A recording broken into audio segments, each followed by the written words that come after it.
مساء الخير لكل الأخوة والأخوات اللي دخلوا معنا اللايف. تحياتي لكم كل باسمه ورسمه. أسعد الله مساءكم جميعا، واللي عنده أوقات مختلفة أسعد الله أوقاتكم. طبعا أنا أسلوبي مختلف عن اللايفات التانية، لأنه أنا نفسي بقدم اللايف المادة اللي بقدمها، فما باخذ ضيوف. تعرفوا الطريقة اللي بتبعها دائما. وهذا جابت لي انتقادات كثيرة كذا كمان، وما عندي مشكلة فيها نهائيا. الأمر الهام كل ما نتحدث فيه صار لنا فترة طويلة جدا. طبعا الأخوة المتابعين الحقيقيين اللي يقدر عددهم دائما بالألفين، وفي آلاف اللي موجودة خلف الكواليس اللي بتتابع أيضا، سواء كان عن طريق الفيديوهات أو طريق اليوتيوب أو غيرها أو غير الكلام هذا. فكل الحديث اللي كنا نتحدث فيه السنوات اللي فاتت كلها بمشروع الشرق الأوسط الجديد اللي قادم، وكنا نمهد لهذا الحديث. عم نشوفه اليوم وسائل إعلام عالمية تتحدث عن مشروع الشرق الأوسط الجديد وتقسيمه. شفنا الواشنطن بوست، الفوكس نيوز كانت نشر خريطة اليوم، نيويورك تايمز تتحدث بهذا الموضوع ومفهوم الشرق الأوسط الجديد وتمهيده. شفنا التصريحات الدولية اللي حصلت يعني خلال اليوم بالذات، وانتفاضة الأتراك بشكل كبير بالتصريحات طبعا، والاتصالات اللي قامت فيها الحكومة التركية خلال اليومين اللي فاتوا لتدارك الموضوع، على الأقل إنقاذ ما يمكن إنقاذه في إيران. طبعا هذا كلياته راح أفسره كلياته، بس بدي أقرأ لكم تقرير معد مسبقا.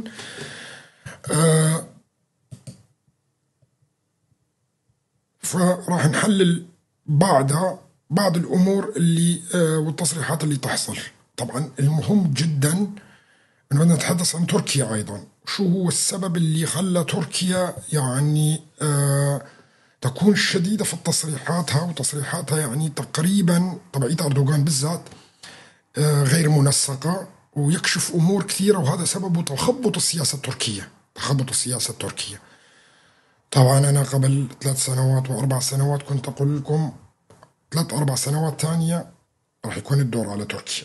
الآن فضل سنة واحدة أو عام واحد لكل الحديث اللي كنت أتحدث عنه، أنه تركيا اقتربت خلال عام القادم أو أقل من عام ربما أيضا، أنه راح يصير فيها مثل ما بيحصل في إيران، ومثل ما حصل في لبنان، ومثل ما حصل في سوريا. وهذا أمر أعتقد أنه كل الأخوة تعرفوا بشكل واضح، وأنا مركز على الأرقام دائما، بركز جدا على الأرقام. اللي كان بيسألني مثلا عن سوريا بقول له سوريا ذاهبة للتقسيم لا محالة. وأكثر الناس قبل 3 سنوات كانت تسألني يعني ممكن يكون لا مركزيات، بقول لهم لا. يقولوا لي حكم ذاتي، بقول لهم لا. بيسألوني هل هو فيدراليات، قلت لهم حتى الفيدراليات الذي يرفضه الناس كلها راح يكون أعلى من الفيدرالية نفسها، يعني راح نوصل إلى شكل من أشكال الكونفدراليات في سوريا نفسها، لأن المنطقة في الشرق الأوسط كلها ذاهبة للكونفدراليات. وهذا الحديث أعتقد أنه الآلاف منكم يذكروا. طبعا كان الأمر صعب فهموا بهذاك الوقت، لأنه ما كان في معطيات. كان في نظام بشار الأسد وقوي ومدعوم من إيران ومدعوم من روسيا ومدعوم من الصين ومدعوم وكذا، وكانت الرؤية أنه خلاص عم يتعمم النظام، وهو دول الخليج سحبته إلى الجامعة العربية، وفي اتفاقيات استانا اللي لازم تطبق وكذا كلياتها. البريطانيين والأمريكيين كان لهم رأي آخر، ما شاركوا في الاستانات ولا السوشيات اللي حضروها هم نهائيا، وكانوا هم بيحضروا لأمر مختلف تماما في سوريا، مختلف عن اللي احنا كنا كلياته عم نشوفه وواقعي كان بوقتها. الحديث الغير واقعي كان يطلع مني أنا بذاك الوقت، الآن أصبح هو واقعي، وبذاك الوقت ما كان واقعي. طبعا شفنا احنا نيويورك تايمز اليوم وفوكس نيوز تنشر خريطة واضحة للشرق الأوسط بأنه التقسيم الجديد راح يكون من خلال الخبراء الاستراتيجيين اللي تابعين للفوكس نيوز، أنه راح يكون بهذا الشكل. فقسموا إيران إلى 4 دول تقريبا، وقسموا تركيا إلى تقريبا كمان 4 دول، وقسموا سوريا إلى 5، وقسموا سوريا إلى 5 أيضا. وطبعا في تقسيمات الجديدة اللي راح أتحدث عنها، لكن الآن جدا نحن متقدم. إذا تحدثت عن مصر وتحدثت طبعا عن شمال أفريقيا وتحدثت عن السودان، وتحدثت عن السودان طبعا أنا كتير في مراحل كتيرة، وتحدثت عن مصر لكن ليس بشكل معمق بشكل كبير. في الفترة القادمة عندما ننتهي من موضوع تركيا طبعا راح أصير أتحدث أيضا مصر وشمال أفريقيا والقرن الأفريقي بشكل كامل. طبعا جنوب شرق آسيا يعتبر حاليا خط أحمر، مناطق يعني أفغانستان وباكستان والمناطق هاي لن تدخل في الدائرة، لكن هي داخلة في دائرة التقسيم في مرحلة متقدمة. الآن هو التركيز على الشرق الأوسط، تركيا وإيران، وهدول الدولتين المهمات والمعنيات في التقسيم في المرحلة القادمة. طبعا سوريا مقسمة عمليا، سوريا مقسمة عمليا، واللي بيقول غير هذا الكلام هذا رأيه. والعراق نوعا ما مقسم، لكن هناك ترتيبات في العراق، وهي ترتيبات أصعب أساسا حتى من روجهلات كردستان إيران، لأنه أسهل وحدة تقريبا راح تكون هي كردستان روجهلات، هكذا واضح. لكن كردستان العراق فيه تداخلات كثيرة وفيه أمور كثير.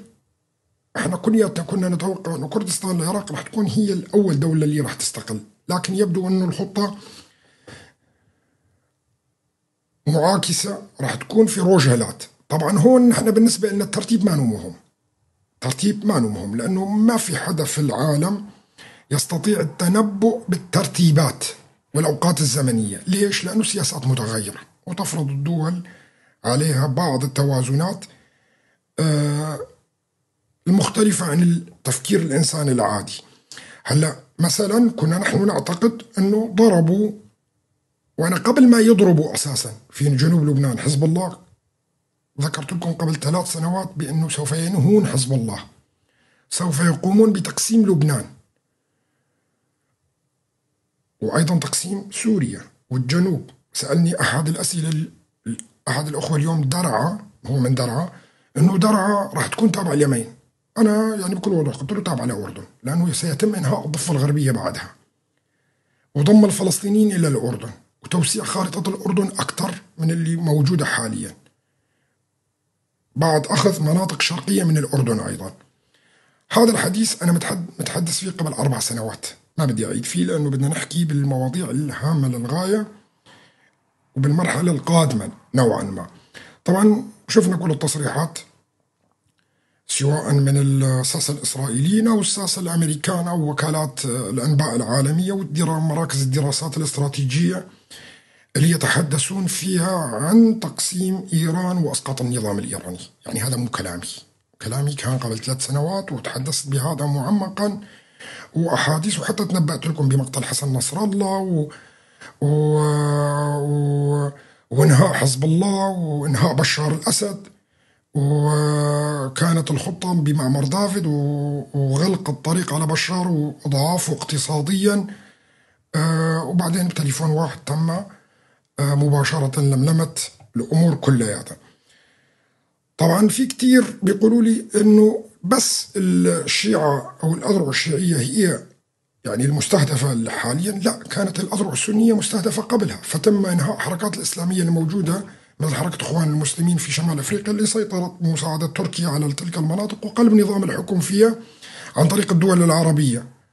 الآلية تحدثنا فيها كثير، ما نحن نتحدث بهذا الموضوع. رح نقرأ تقرير معد ونرجع مرة ثانية خلونا نقرأ تقرير اللي هو على تركيا بالبداية، وبعدين نعلق أكثر على المواضيع كلياتها. يوم الجمعة 13 حزيران يونيو 2025 شنت إسرائيل هجوما واسعا على أهداف داخل إيران. مساء الخميس 12 حزيران يونيو أخطرت الولايات المتحدة الأمريكية أنقرة بخطط الهجوم الوشيك. طبعا هون الولايات المتحدة الأمريكية خبرت تركيا مشان ما يصير لخبطة. طبعا هم ما سائلين لا عن رأي تركيا ولا أي شيء، بس مشان ما تتهور تركيا بخطأ توقف مع إيران أو تعمل أي شيء يكلفها أيضا وتكون الحرب أوسع. مساء الخميس 12 حزيران يونيو أخطرت الولايات المتحدة أنقرة بخطط الهجوم الوشيق قبل تنفيذها بساعات.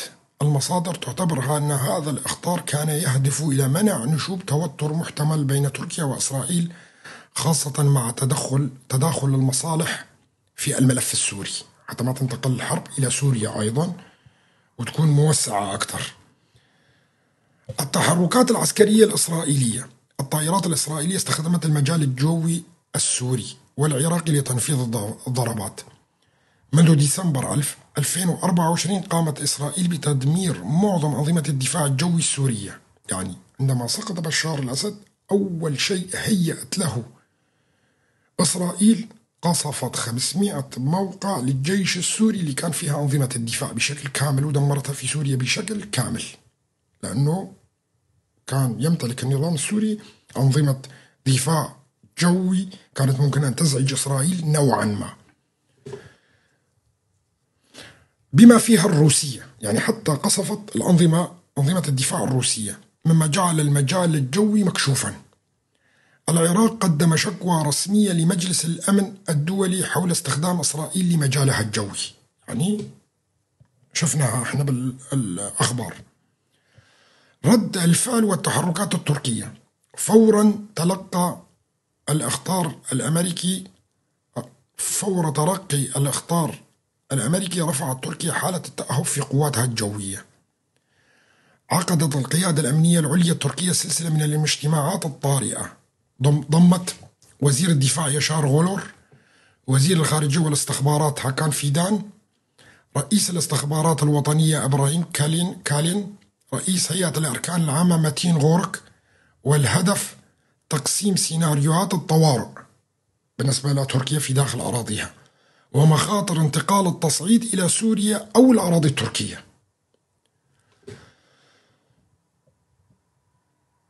طبعا هنا تطور العلاقات التركية الإسرائيلية في سوريا.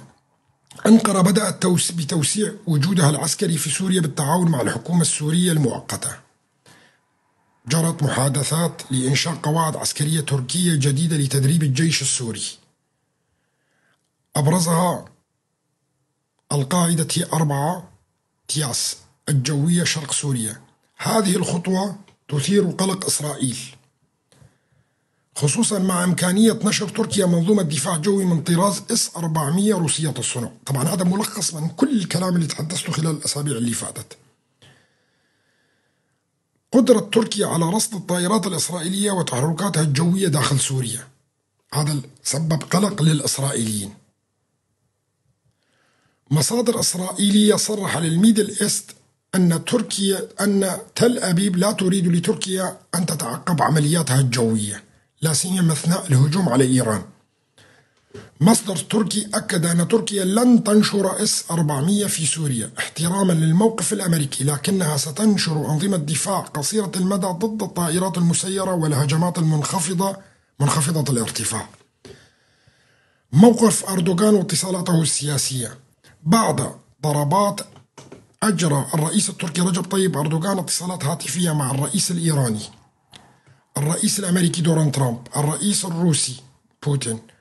أردوغان أكد أن الحل الوحيد للتصعيد هو الدبلوماسية، واقترح أن تقوم تركيا بدور الوسيط في ملف الإيران النووي.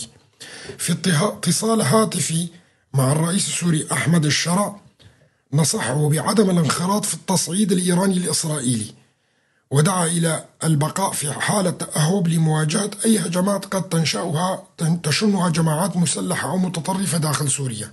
هذا نصيحة أردوغان لأحمد الشرع. هنا في عندنا دلالات الجيوسياسية والاستراتيجية.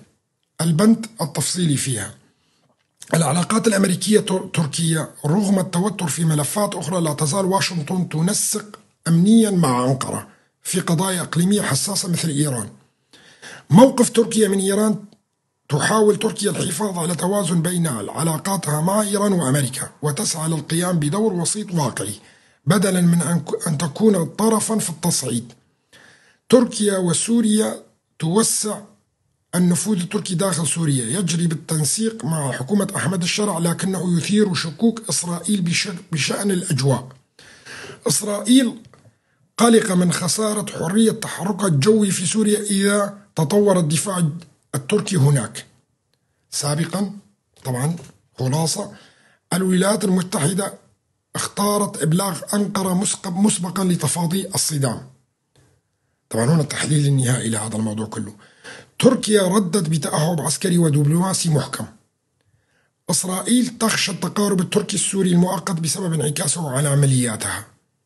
أردوغان يتحرك بين خطوط معقدة محاولا تجنيب بلاده التصعيد وتقديم تركيا كقوة توازن إقليمي. هذا اللي يسعى له أردوغان. طبعا هذا اللي حصل خلال الفترة القصيرة اللي فاتت. اليوم حصلت تصريحات من أردوغان، وتصريحات هامة للغاية، ذكر فيها أنه يجب علينا بشكل سريع زيادة منظومتنا الصاروخية، وأيضا من الصواريخ المتوسطة والبعيدة المدى. وهذا يعطي إشارة أنه تركيا لا تملك منظومة صاروخية كافية للدفاع عن نفسها، وهذا كشف خطير للدول الأخرى. وتصريح كهذا أنا أعتبره من النوع الثالث سياسيا. يعني المفروض أنه حدا لا يملك نوع من أنواع الأسلحة لا يذكر هذا.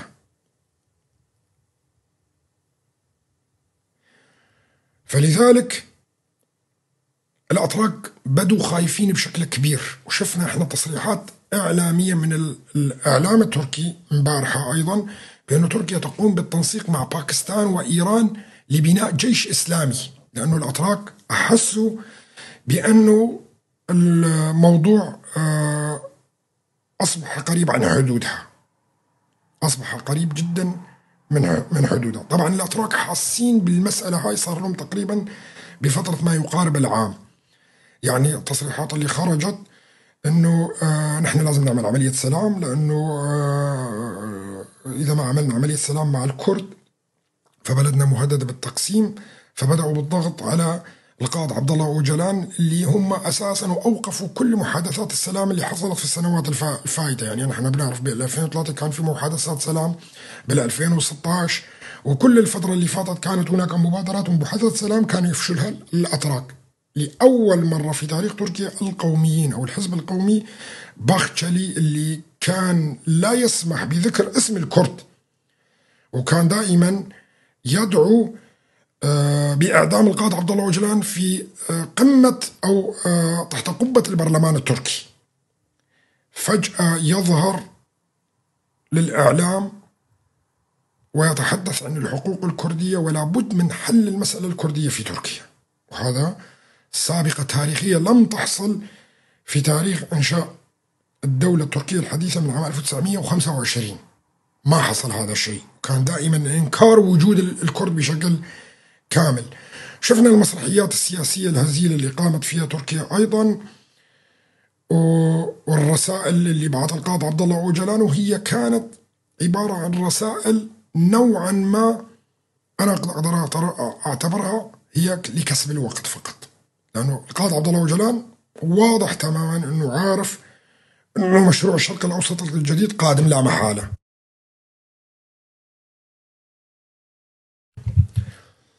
عارف أنه القائد عبد الله أوجلان عارف أنه مشروع الشرق الأوسط الجديد قادم لا محالة وأنه اقترب الوقت. فلذلك من الضغوط السياسية اللي كانت موجودة عليه وهو في المعتقل، سواء كانت غربية ولا تركية ولا حتى من أعضاء حزبه، قدم رسائل ما قدروا يفهموها كتير من رفاق حزبه، وظنوها أنه فعلا هي حقيقية، وهي ما هي إلا لكسب الوقت. لو أنه هو بده حل كان قال نعم هذا حل وكذا، ما أحال الأمور كليتها إلى البرلمان ولقاءات مع وزراء ورسائل هنا ورسائل هناك. وهذا حقيقة مطلقة حسب فهمي لعقلية القائد عبد الله أوجلان وما قرأته، أنا ما بعرفه شخصيا طبعا. ما قرأته عنه وكتاباته. فإنه هو يبدو أنه فاهم اللعبة الدولية القادمة للمنطقة كلياتها، وفاهم أنه الأحزاب اللي موجودة، سواء الأحزاب الكردية اللي موجودة والأحزاب السياسية الأخرى، تتسابق لحل المسألة هاي وإيهام الشعب الكردي بأنه انحلت القضية الكردية في تركيا لحتى يتجاوزوا المحنة القادمة اللي هي رسم الخرائط في الشرق الأوسط الجديد. طبعا هنا رسم الخرائط في الشرق الأوسط الجديد أنا تحدثت عنها مطولا خلال 4 سنوات اللي فاتت، وتحدثت لكم عن المشروع اللي أطلقنا عليه اسم البافر ستيت. والبافر ستيت هو فصل كل الأقليات والطوائف بعضها عن بعض، يعني الشيعة يكون لهم دولة يعيشوا لوحدهم، الكرد يكون لهم دولة يعيشوا لوحدهم، سواء كانت فيدراليات أو كونفدراليات، وأنا أعتقد هي أعلى من الفيدراليات وترتقي إلى الكونفدراليات إلى الدول المستقلة.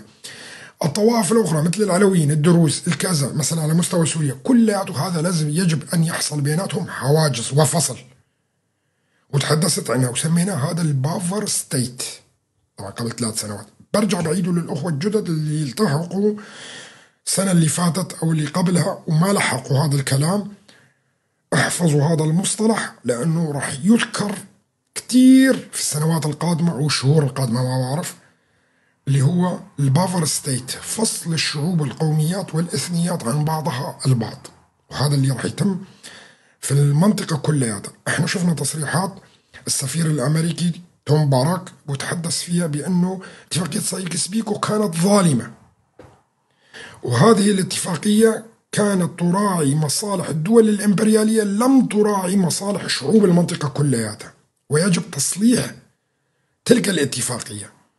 وذكر بشكل واضح أيضا أن تلك الاتفاقية يجب تصليحها من دون حروب. طيب هلا اللي بيسألني سؤال وجيه، طيب ما دام بدهم يصلحوا هذه الاتفاقية من دون حروب ليش ضربوا إيران؟ هلا الشعوب هي الذي يجب أن تنتفض على الحكومات هاي، هم يضربوا لك إياه ويضعفوا لك الحكومة هاي، بس ما بيجوا بقوات ويدخلوا على الدول هاي وبيقولوا لك هاي الشقفة إلك وهذا الشقفة للثاني والشقفة للآخر. لا، عليك أنت كشعب موجود أنك تتحرك، وإن أردت أن تأخذ حريتك في المنطقة ويكون لك أقاليمك ودولك أن تتحرك من نفسك، وبعدين يأتي الدعم بالنسبة لهم. هاي نقطة هامة للغاية، وهذا اللي عم بربعته للأخوة العلويين الموجودين في الساحل أيضا. إذا ما كنتم منظمين وإذا ما كنتم جاهزين للتقسيمات القادمة في الشرق الأوسط الجديد، وأنتم بالذات رح تبقون تحت رحمة الغير. طبعا اليوم شفت على أحد المواقع العلوية راسمين لك خريطة وحاطين فيها لواء اسكندرونة وحاطين فيها منطقة الساحل، وبيقولوا لك هاي الخريطة المسربة للإقليم العلوي، وهذا كلام هراء، هذا ما في منه نهائيا. يعني الكلام انه اقليم الاسكندرون هطاي وما شوي من منطقة الساحل في سوريا، وانه هذا راح يكون هي الخريطة، هاي الكلام خداع، وهي حرب خاصة تقوم على اخواننا في الساحل، لازم يكونوا دايرين بالهم من هذا الموضوع. هلا احنا بدنا نبعد عن لغة الطائفيين واللي يتحدثون علويين وسنة وكذا ومجرمين، وهذول مجرمين، وهذا القتل واللي هرب واللي ضرب واللي خلص. نحن قادمين إلى مرحلة جديدة في الشرق الأوسط، هنا فيه راح تكون تقسيمات جديدة. هل يا ترى راح تحصل حروب ما بين التقسيمات هاي؟ أنا لا أعتقد أن الدول العالمية راح تقبل أنه يحصل حروب فيها، لا، راح يعملوا حمايات لتلك الأقليات اللي موجودة. لكن إذا الأقليات، ونحن عشنا بهذا الموضوع في عام 1923، رفضت أنه تكون إلها كيانات، وقتها الدول العالمية راح تدمجها مع الدول الثانية اللي موجودة. ونحن أذقنا لأمرين ككرد في تركيا بهذا الموضوع، في سوريا نحن ذقنا لأمرين بهذا الموضوع، وعم ندفع الثمن إلى اليوم اللي نحن فيه، مشان نكون واضحين بهذا الموضوع. عم بشوف كتير أيضا أنه من الأخوة العلويين عم بيمجدوا إيران، مع أنه هي إيران أكثر الدول اللي ضرتهم حتى عقائديا.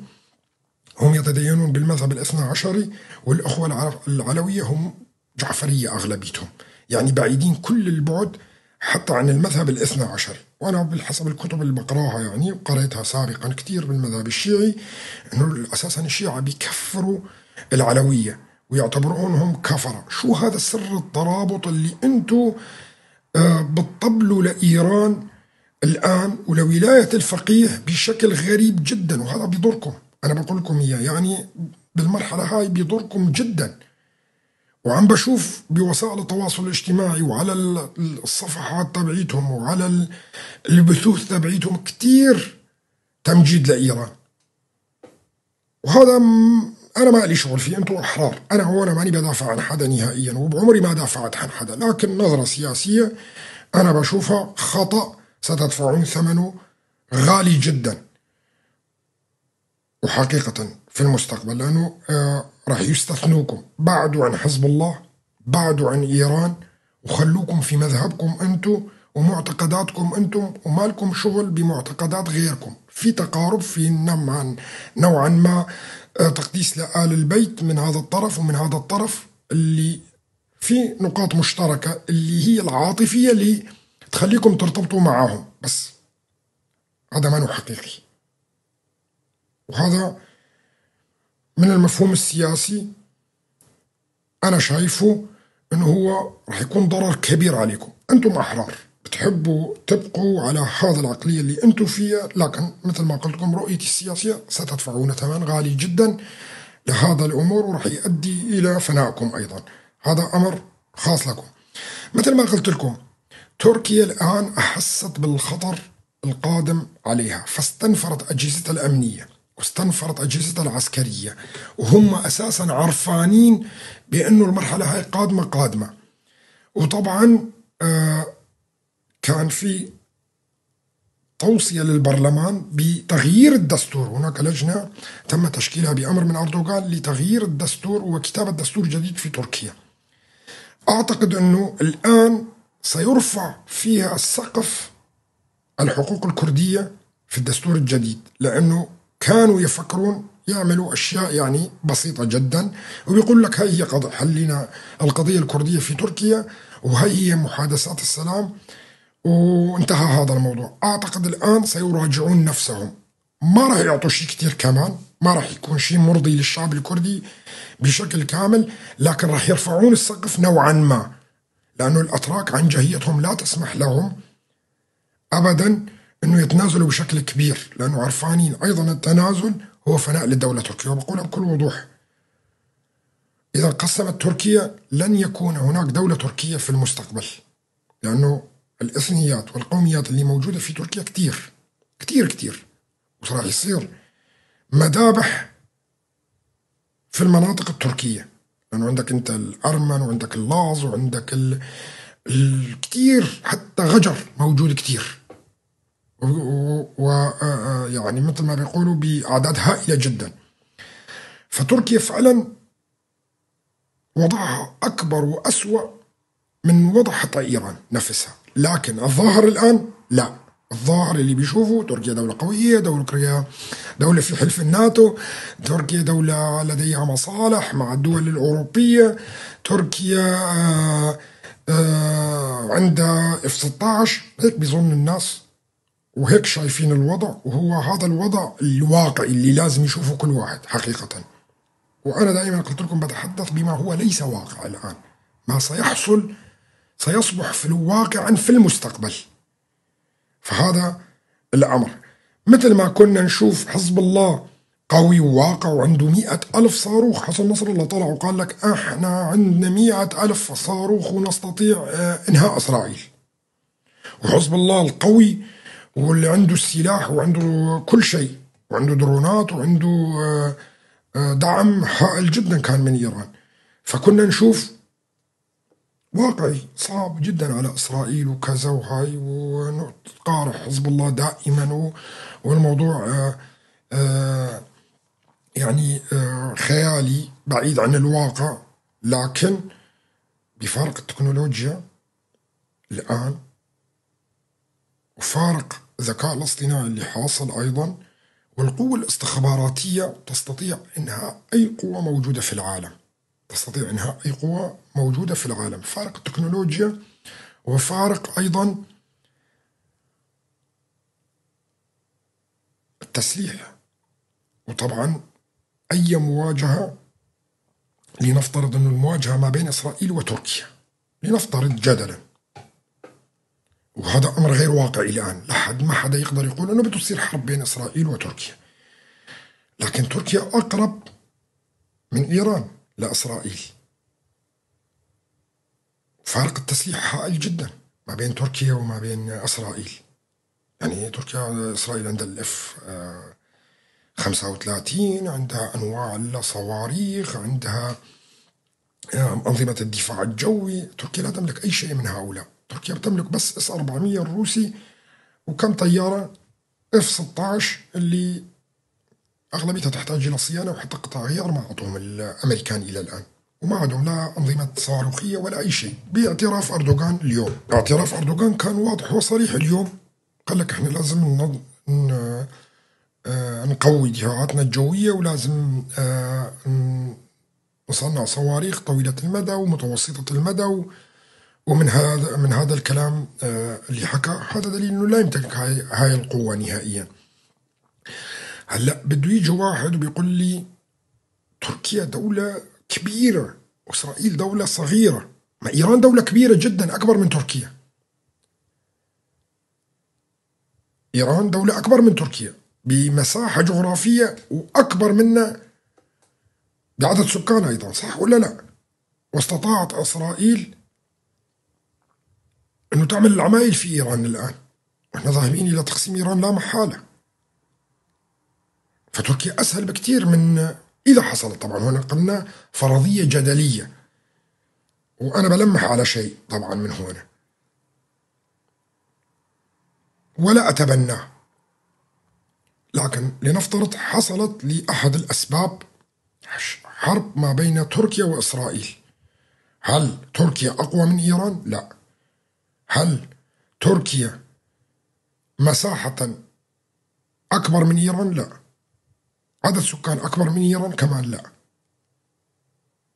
طيب المسافة البعيدة ما بين إيران وإسرائيل، تركيا أقرب. قادرة إسرائيل معناته تحقق اللي عملته في إيران بأسرع مع تركيا. طبعا شفنا اليوم تصريحات أردوغان اللي يتحدث فيها عن نتنياهو، وقال أنه هذا الرجل بحكمه رح يخرب العالم، هذا رح يخرب العالم. فعنده كمان مع شخصية نتنياهو، مو مع دولة إسرائيل، مع شخصية نتنياهو نفسه مشكلة كبيرة جدا لحتى يذكروا بالشخص ما قال الدولة.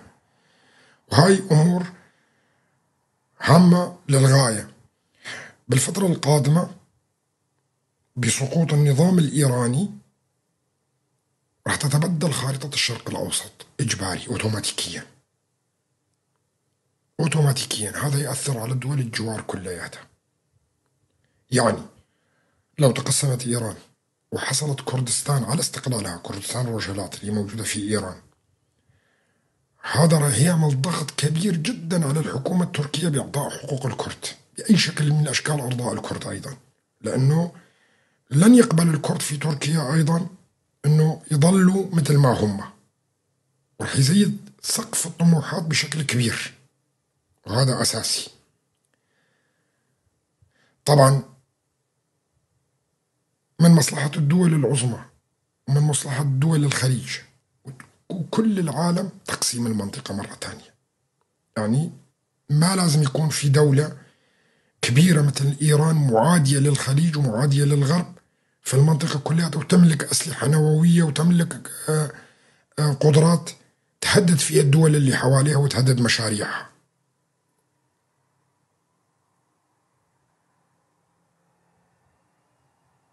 فلذلك احنا يجب أن نفتح عقولنا ونشوف المخططات القادمة على المنطقة كلياتها. ليس من مصلحة الغرب أن تكون هناك دولة عثمانية تسيطر فيها على خطوط الحرير أو طرق التوابل اللي كانت في القرون الوسطى، واللي اضطر الغرب إلى دعم محمود الخليفة العثماني محمود الثاني وقتها، ومحمود الأول ومحمود الثاني، وطلبوا من محمد علي أنه يجتاح شبه الجزيرة العربية ويقضي على الدولة السعودية الأولى. وهاي هي نفس طرق التجارة سابقا. الآن سابقا كان الصراع على طرق الحرير وطرق التجارة لحتى تبقى مفتوحة. الآن الصراع على إغلاق تلك الطرق. شلون؟ تلك الطرق يحاول الآن الروس والصينيين والإيرانيين والأتراك كانوا يعيدوها مرة ثانية، وتحدثت عن الخراط عن تلك الطرق، وسماها نتنياهو الطرق السوداء. وهي أساسا هي طرق تاريخية قديمة، وهذا يخوض في التاريخ كتير لأنه حلقتي ليست تاريخية. شلون طمعوا محمد علي وأنه محمد علي عوائد الطرق التجارية راح تكون تابعة له، وأخذ محمد علي الخليج تقريبا والمملكة العربية السعودية، ومن ثم انطلق إلى الشام وأخذ الشام، وزاد طموحه وراح لوين لياخذ الأناضول، ووصل على أطراف الأناضول، وكان بده يتوجه على الإستانة ويأخذ الخلافة العثمانية. وقتها قامت دول التحالف بإرجاعه ودعم الدولة العثمانية وقتها، وأرجعوه وقالوا له أنه نعطيك ملك الشام وملك مصر، بس اترك الخليج واترك الأناضول. رفض محمد علي مع أنه أعطوه 10 أيام لحتى يعطيهم جواب، فرفض محمد علي، فقاموا بمحاربة محمد علي وإرجاعه من المناطق هاي كلها. فقام محمد علي مرة ثانية وحب أنه يحتفظ بس بالشام، العرض القديم تبع دول التحالف، فرفضت دول التحالف وأعطوه 10 أيام تانية للتفكير، فاضطر محمد علي لترك الشام حتى، وقنعوه من بدال الشام خذ السودان، فذهب بعيد عن خطوط التجارة. مقابل الدولة العثمانية محمود الثاني وقتها قال لدول التحالف انه انا ما راح اخذ منكم عوائد جمركية نهائيا على طرق التجارة اللي بتيجي من الصين، من الهند والصين، وتمر بالخليج وبتيجي لتركيا وتنطلق الى اوروبا، بس مقابل انه تخلون الدولة العثمانية. فوافقت دول التحالف انذاك او الدول الغربية على بقاء الدولة العثمانية. هذا قبل الحرب العالمية الاولى 1405.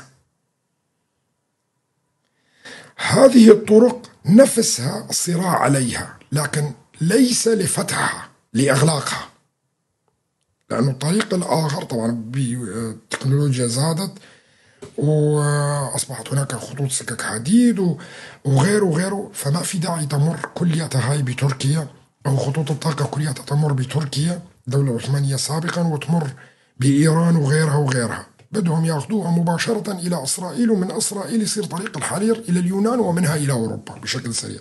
فإذا لابد من تقسيم الدول هاي كلياتها لحتى هاي الدول تكون بيناتها تقسيمات يعني مثلا الآن إذا في دولة كردية في تركيا لا تستطيع أساسا، تركيا لن تبقى، لا تستطيع تركيا فتح طرق تجارية. ليش؟ لأنه بدها تقنع الكرد اللي بجانبهم تمر من أراضيها، والكرد اللي بجانبهم لازم يقنعوا الكرد اللي موجودين في سوريا اللي بجانبها، وهكذا. فتقسيم تلك الدول يعني إغلاق كل الطرق التجارية المضرة بالنسبة للغرب، واللي ما بدها الغرب بدهم كل الطرق التجارية تعبر من إسرائيل إلى العالم لحتى تكون إسرائيل هي مركز الاقتصاد في العالم، وهي هي الخطة. فلذلك لا بد من تقسيم كل هالدول هاي، طبعا بالإضافة إلى الأسباب الأخرى اللي ذكرناها سابقا.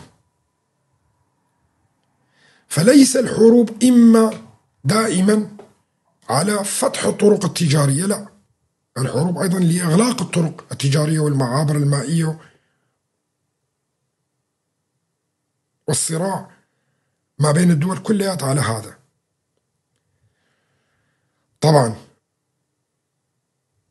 تقسيم إيران وضربها يعني ضرب الصين. ليش؟ لأنه أكثر دولة مستوردة بترول وغاز من إيران هي الصين، تأخذ تقريبا كل إنتاج إيران.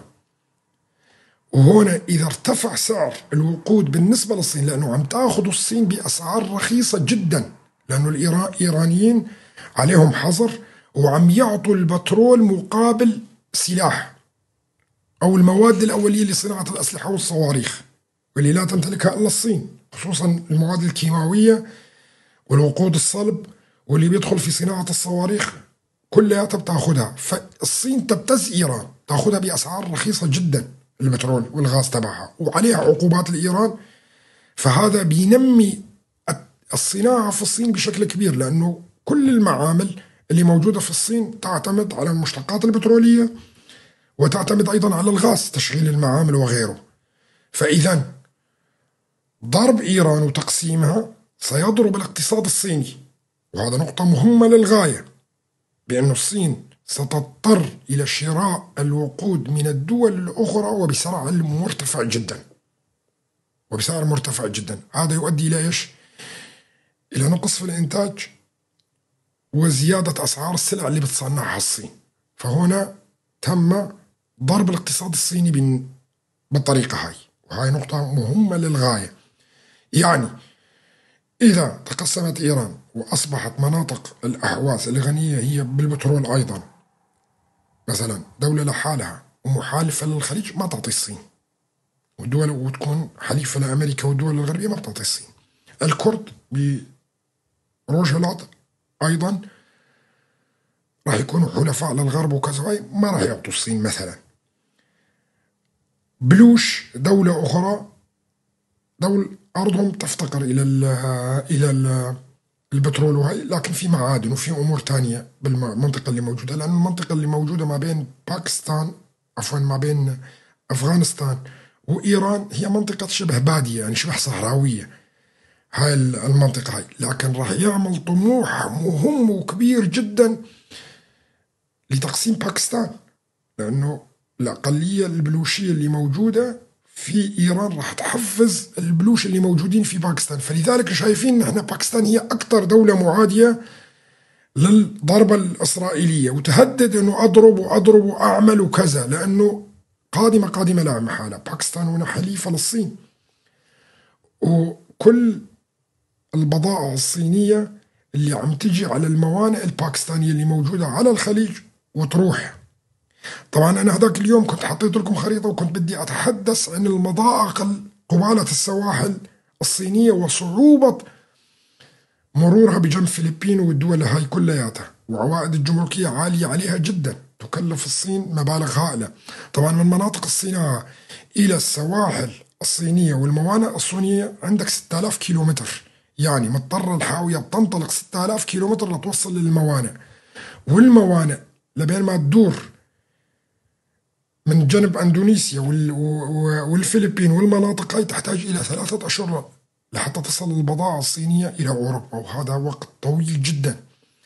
فعملت الصين على دعم باكستان بمليارات تريليونات الدولارات، وعملت طريق سريع جدا وميناء على الخليج، خليج عمان، لحتى لأنه المسافة من هناك 3100 كيلومتر، لكن اختصرت الطريق البحري اللي قلص من 3 أشهر إلى شهر ونص تقريبا وصول البضائع إلى أوروبا ودول العالم. تقسيم باكستان يعني خنق الصين مرة أخرى، وتضطر الصين الرجوع إلى طريق التجارة القديم. والمضائق هاي كلياتها اللي موجودة بالطرف الآخر هي تحت حماية الولايات المتحدة الأمريكية، اللي قادرة أنه تسكر كل المضائق اللي موجودة في جنوب شرق آسيا. اللي بيشوف خريطة الصين لابد مرور كل البواخر الصينية من مضيق سنغافورة. المضائق الثانية ما في طريق، لازم يروح لأندونيسيا، وهذا يكلف الحاوية 5 و6 أشهر لحتى توصل إلى أوروبا. فتمر كل الحاويات الصينية من قبالة الشواطئ الفيتنامية تدخل البحر الصيني الجنوبي، ومنها إلى فيتنام، ومنها إلى مضيق ماليزيا. هنا مضيق سنغافورة وماليزيا ما بيناتهم، اسم المضيق هذا ملقا، اسم المضيق هذا ملكا. هذا المضيق لو أغلق لن تستطيع الصين إرسال بضائعها للعالم، وراح يكون هناك خنق للصين بشكل كامل بعد أن طبعا هنا باكستان يغلق مثل ما قلنا لكم. فالصين كل الحرب اللي حاصلة الآن تقسيم إيران هي لتقسيم باكستان. الحرب الحاصلة الآن تقسيم إيران هي لتقسيم باكستان وقطع الطرق على البضائع الصينية هنا. بعدها إغلاق مضيق ملقا اللي قلت لكم إياه ما بين إندونيسيا وسنغافورة. تم إغلاق هذا. الصين الحاويات تبعيتها ستكلف 5 و6 أشهر لتدور حول العالم، وراح تكون تكلفة البضائع كبيرة جدا هنا. فهنا رجعوا الصين خطوات كبيرة إلى الوراء، وهي الخطة اللي هم راسمينها أساسا. يعني يستغرب الآن المرء أنه ضرب في إيران بس الوجع في الصين، في باكستان والصين. نعم الضرب في إيران لكن الوجع في باكستان والصين. طبعا هنا تركيا طبعا فيها وجع أيضا كتير، لأنه الطرق هاي كلياتها هي كانت مرسومة بالأساس لتمر بالأراضي التركية منها إلى أوروبا. هاي يعني المتضرر طبعا كبير مثلهم، لكن المتضرر الأكبر والمباشر اللي جاي هي باكستان والصين في هذا الموضوع اللي حكيت لكم عنه. هلا شفنا أنه تصريحات التركية الباكستانية امبارح يعني كانت قوية جدا، لدرجة أنه باكستان هددت بضرب إسرائيل بالنووي في حال استخدمت النووي ضد إيران. طبعا هاي كلياتها تصريحات عجز لأنه مو قادرين يعملوا شيء، فبيصرحوا بهاي التصريحات الغريبة جدا. الأتراك والباكستانيين امبارح أعلنوا أنه هناك نية ما بين إيران الشيعية وباكستان السنية والجهادية بالأساس اللي موجودة فيها سلفية يعني، مع تركيا الصوفية السنية اللي كان ما بينها وما بين الدولة الإيرانية الصفوية مئات السنوات من الحروب أنه يعملوا جيش إسلامي. شوفوا اجتمع السنة الجهادية مع الشيعة الاثنى عشرية مع الصوفية لإنشاء جيش إسلامي لحماية مصالحها طبعا هنا. وهي مفارقة مضحكة جدا حقيقة. طبعا اللي بيفهم الطرق هاي بيفهم ليش الحروب اللي عم بتصير. الحروب كلياتها هاي اللي عم بتصير هي لخنق الصين. في الأيام القليلة القادمة إن شاء الله أنا بحضر البرنامج وأصير أشرح على الخرائط كل المسائل هاي. طبعا نجاح إيران هي أكبر دولة ضربة للخليج العربي، لأنه أساسا مشروع التنمية القادم هو كله راح يمر بالخليج العربي، وأكثر الدول اللي راح تستفيد من الطريق اللي راح يصير من الهند إلى دول الخليج ومنها إلى إسرائيل هي المستفيد الأكبر هي دول الخليج العربي. طبعا ما ننسى أنه دولتين هم أكبر أعداء وعندهم أطماع في الأراضي العربية بشكل عام، لكن العرب في سبات، خصوصا العرب أو المستعربين اللي موجودين في سوريا والعراق يطبلوا لدول ما بيربطهم فيها شيء سوى خرافات حقيقة. فبتشوف انه هم قسم بسوريا بيطبلوا لتركيا اللي هي اكبر اعداء العرب، والقسم الاخر اللي موجود في العراق وبعض دول الخليج ايضا ولبنان وكذا بيطبلوا لايران اللي هي من اكبر اعضاء العرب ايضا تاريخيا حتى. وهاي من مفارقات الصدف اللي بتحصل حقيقة. أتمنى تكون الموضوع هذا واضح، وخلال الفترة القادمة رح نشرح بشكل أعمق،